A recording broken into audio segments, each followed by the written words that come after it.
அன்பானவர்களே, ஆண்டவராகிய இயேசு கிறிஸ்துவின் நாமத்தில் அன்போடு உங்களை நான் வாழ்த்துகிறேன். ஆண்டவர் தமது கிருபைகளை நம்முடைய வாழ்க்கையில் கட்டளையிடுவாராக. ஆமென்.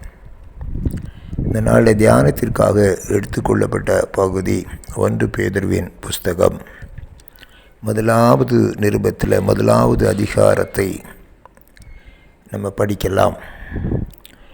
நம்ம தொடர்ந்து அதிலிருந்து ஒரு சில காரியங்களை நம்ம கற்றுக்கொள்ள போகிறோம். நாம் பெற்றிருக்கிற அந்த மகிமையான நம்பிக்கை என்ன, அந்த நம்பிக்கைக்கு நேராக எப்படி நடத்தப்படுகிறோம், அந்த நம்பிக்கை என்ற வாழ்க்கையில் எப்படி கிடைக்கிறது என்பதையெல்லாம் தெளிவாக பேதுரு அப்போஸ்தலன் எழுதுகிறார். இன்றைக்கு அதில் ஒரு சில வசனங்களை உங்களுக்காக நான் வாசிக்கிறேன்.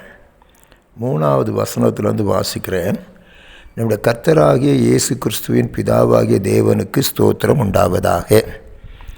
அவர் இயேசு கிறிஸ்து மரித்தோரிலிருந்து எழுந்ததினாலே அழியாததும் மாசற்றதும் வாடாததுமாகிய சுதந்திரத்திற்கு ஏதுவாக ஜீவனுள்ள நம்பிக்கை உண்டாகும்படி தமது மிகுந்த இரக்கத்தினாலே நம்மை மறுபடியும் ஜெனிப்பித்தார்.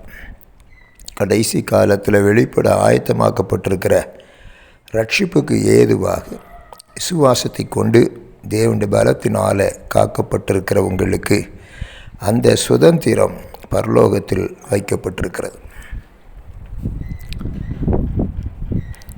நாம் ஏன் மறுபடி பிறந்தோம் என்பதை அவர் எழுதுகிறார். இந்த பகுதியில் அவர் நாம் எதற்காக மறுபடி ஜெனிப்பிக்கப்பட்டோம் என்பதை பேதுரு அப்போஸ்தலர் எழுதுகிறார். அவர் சொல்கிறாரு, நமக்காக ஒரு சுதந்திரத்தை, அழியாத சுதந்திரம், மாசற்ற சுதந்திரம், வாடாத சுதந்திரத்தை வைத்திருக்கிறார். நமக்கு ஒரு அழிவில்லாத நம்பிக்கை, ஜீவனுள்ள நம்பிக்கை உண்டாகும்படி அவர் நம்மை மறுபடியும் ஜெனிப்பித்தார். இந்த சுதந்திரம் நமக்காக வைக்கப்பட்டிருக்கிறது. அது ஜீவனுள்ள நம்பிக்கையாக நமக்கு கொடுக்கப்பட்டிருக்கிறது. இயேசு கிறிஸ்து மரித்தோரிலிருந்து எழுந்ததினால அந்த நம்பிக்கையை நாம் பெற்றிருக்கிறோம். அன்பானவர்களே, உங்களுக்கும் எனக்கும் ஒரு ஜீவனுள்ள நம்பிக்கை இருக்கிறது. அந்த மாசற்ற அழிவில்லாத ஒரு சுதந்திரத்தில் நீங்களும் நான் பங்கடைய போகிறோம் என்ற நம்பிக்கை. அதற்காக நாம் மறுபடி ஜெனிப்பிக்கப்பட்டோம். அதுக்கு ஆதாரமாக சொல்கிறாரு, இயேசு கிறிஸ்து மரித்து உயிரோடு கூட எழும்பினார், அதனால் அந்த நம்பிக்கை நமக்குள்ளே உண்டாயிருக்கிறது என்று எழுதுகிறார். அதனால்தான் நீங்களும் நானும் மறுபடி பிறக்க வேண்டும் என்று சொன்ன ஆண்டவர் ஆவியினாலும் ஜலத்தினாலும் பிறக்க வேண்டும் என்று சொன்னார். இதைத்தான் நம்ம இயேசு கிறிஸ்துவின் ஞான ஸ்நானத்தில் பார்க்கிறோம்.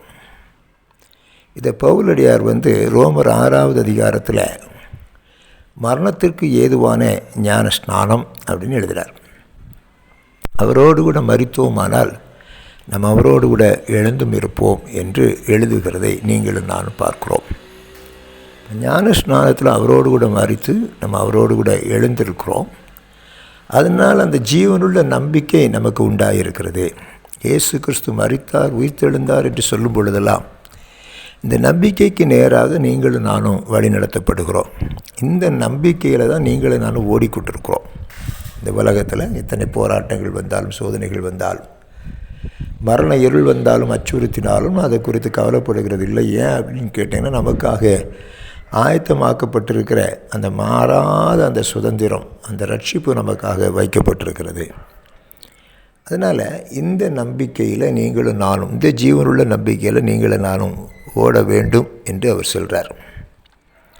இதுக்கு அவர் என்ன செய்கிறாராம்? இந்த நம்பிக்கையை காத்துக்கொள்வதற்கு அவர் சொல்கிற காரியம் என்னன்னு கேட்டால், விசுவாசத்தை கொண்டு நீங்களும் நானும் அந்த நம்பிக்கைக்கு நேராக நடத்தப்படுகிறோம், விசுவாசத்தினால் காக்கப்படுகிறோம் என்று எழுதுகிறார். அன்பானவர்களே, இந்த சுதந்திரத்தை நீங்கள் நான் பெற்றுக்கொள்வதற்கு விசுவாசத்தினால் காக்கப்பட கர்த்தர் உதவி செய்வாராக. விசுவாசத்தை நீங்கள் நானும் காத்துக்கொள்வோம். ஆனால் நீங்களும் நானும் இயேசுவோடு மரித்து உயிரோடு எழும்பியிருக்கிறோம்.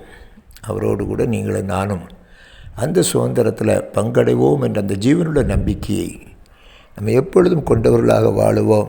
இந்த உலகத்தில் அந்த நம்பிக்கை நம்மளை வெட்கப்படுத்தாது. ஆமென்.